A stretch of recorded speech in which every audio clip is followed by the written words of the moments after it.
తర్వాత ఏమంటున్నారు, మాయ గురించి చెప్తున్నారు. భగవంతుని స్వశక్తి వల్లనే సృష్టి జరిగింది, జగత్తు అంతా మాయ అంటాము.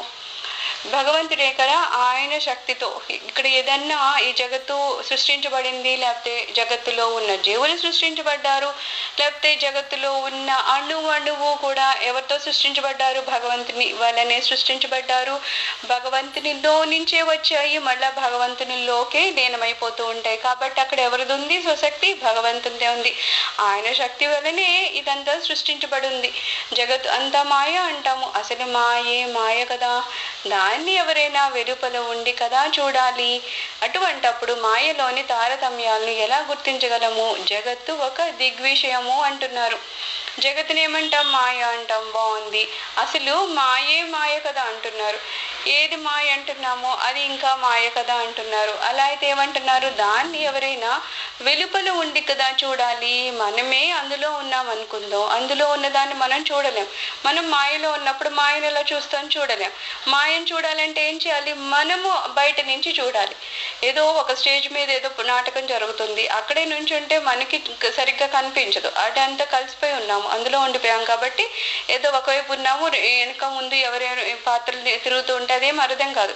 అదే మనం ఎదురుగుండా కూర్చున్నాము, ఎదురుగుండా ఒక సీట్లో కూర్చొని అప్పుడు అక్కడ ఏ నాటకం జరుగుతుందో చూసామనుకో మనకి క్లారిటీ ఉంటుంది. అలాగే మాయను చూడాలంటే దానికి వెలుపలికి వెళ్ళి చూడాలి. మనం మాయలోనే ఉండి మాయను ఏదో గ్రహించేద్దామా అంటే అది ఎలా కుదురుతుంది, కుదరదు అని చెప్తున్నారు. అటువంటప్పుడు మాయలోని తారతమ్యాన్ని ఎలా గుర్తిస్తాము? జగత్తు ఒక దృగ్విషయము. జగత్తు కళ్ళకి కనిపించేది, కేవలము దృగ్విషయం అంటే కళ్ళకి కనిపించేది మాత్రమే. నువ్వు పైకి ఏం కనబడుతుందో దాన్ని మనం జగత్ అంటున్నాం, కనబడుతుంది మాత్రమే. పైకి ఏదన్నా కనిపించవచ్చు. ఇప్పుడు మ్యాజిక్ చేసే వాళ్ళు ఉంటారు కదా, వాళ్ళు ఏదో పైకి చూపిస్తారు, మళ్ళీ కాసేపు పైకనే కలర్ మారిపోయింది అంటారు. మనకు అర్థం కాదు అది ఎలా మారిపోయింది, లేకపోతే అందులోంచి ఏవో పావురాలు అవి ఎక్కడి నుంచి వచ్చాయి ఏంటి అని. అంటే మనకేది కనబడుతుందో నిజానికి అక్కడ అది లేదు, లేకపోతే అక్కడ ఏది ఉందో అది మనకి కనిపించట్లేదు. ఇలాగా ఉన్నదాన్ని లేనట్టు, లేని దాన్ని ఉన్నట్టుగా చేసేది మాయ. మాయే మాయ కదా అంటున్నారు, అదే ఇంకా మాయ అని చెప్తున్నారు. సో ఈ దృశ్యమాన జగత్తు ఏ మార్పు చెందనటువంటి ఒక ఏకైక సత్య వస్తువు యొక్క సత్తాపై ఆధారపడి ఉంది. నిజంగా చెప్పాలంటే ఇక్కడ ఒక దృశ్యమాన జగత్తు ఉంది, కనబడే ఒక జగత్తు ఉంది. కానీ ఆ జగత్తు కూడా ఉంది అంటే అది నిజంగా ఎక్కడుంది అంటున్నారు, ఏదో ఒక ఆధారం ఉండాలి కదా. ఒక వస్తువు ఉంది అంటే దాన్ని ఏదో సృష్టించిన వాడు, తయారు చేసిన వాడో, లేకపోతే ఏదో ఒక మూలం ఉంటది. ఒక వస్తువు వచ్చిందంటే అలా దానికి అది వచ్చేది కదా, అది వెంటనే మనం ఏమంటాము, ఇది ఎవరో తయారు చేశారని, ఎక్కడి నుంచో తెచ్చాము, ఎవరన్నా దాన్ని సృష్టించారు, ఏదో మొత్తాన్ని చెప్తూ ఉంటాం. అంటే ఆధారం అంటే ఏదో ఒకటి ఉంది. సో అలా ఒక సత్యమైన ఒక వస్తువు యొక్క సత్తాపై ఆధారపడి ఉంటుంది. ఇది మాయ అంటే అసత్యమైందే, కానీ దేని మీద ఆధారపడింది, సత్యమైంది ఒకటి ఉంది. ఇది అబద్ధంగాను మాయలాగా కనిపించే ఒకటి నిజమైంది, సత్యమైన ఒక దాని మీద ఆధారపడి ఉంది అంటున్నారు.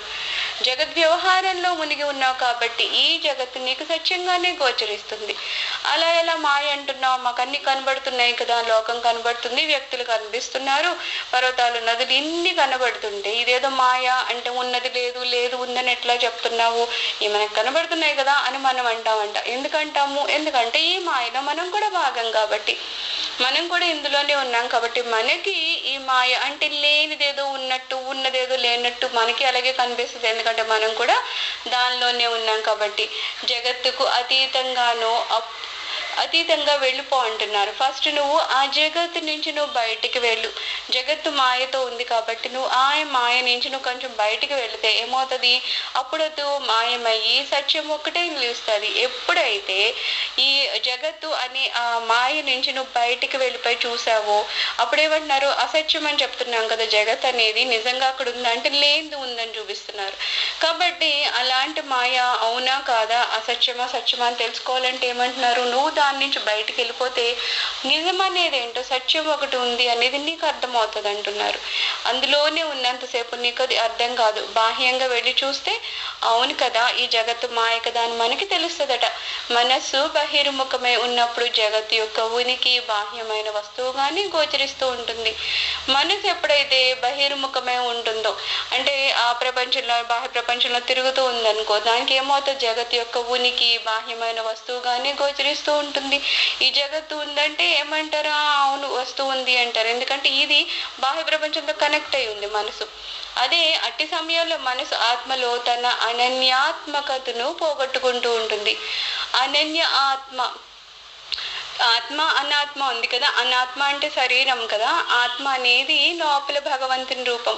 అయితే ఏమవుతుంది, మనం ఎప్పుడైతే ఆ బయట ప్రపంచంలో కలిసిపోతున్నామో అనాత్మే సహజమైంది అనే దానికి వచ్చేస్తాం అనమాట. మనకి ఏమనిపిస్తుంది, ఎలా అయితే ఈ శరీరం మనకి కనిపిస్తుందో అలాగే ఈ జగత్తు కూడా నిజమే, సో ఇది నిజమే, ప్రపంచము నిజమే, ఇందులో జరుగుతుందంతా కూడా సత్యంగానే అని గోచరిస్తుంది. తప్పితే నిజంగా ఆత్మ ఏది ఉందో అది మాత్రం నాలో ఉంది, అదే సత్యమే. తప్పితే ఈ బాహ్యపరంగా కనిపిస్తుంది కానీ కనీసం నా శరీరం అయినా సరే ఏమైనా సత్యమైంది నిత్యమైందా అంటే కాదు అని మనకి అర్థం కాదు అంటున్నారు. ఎందుకంటే మనం బాహ్య ప్రపంచాన్ని పట్టుకుని ఉన్నాం కాబట్టి.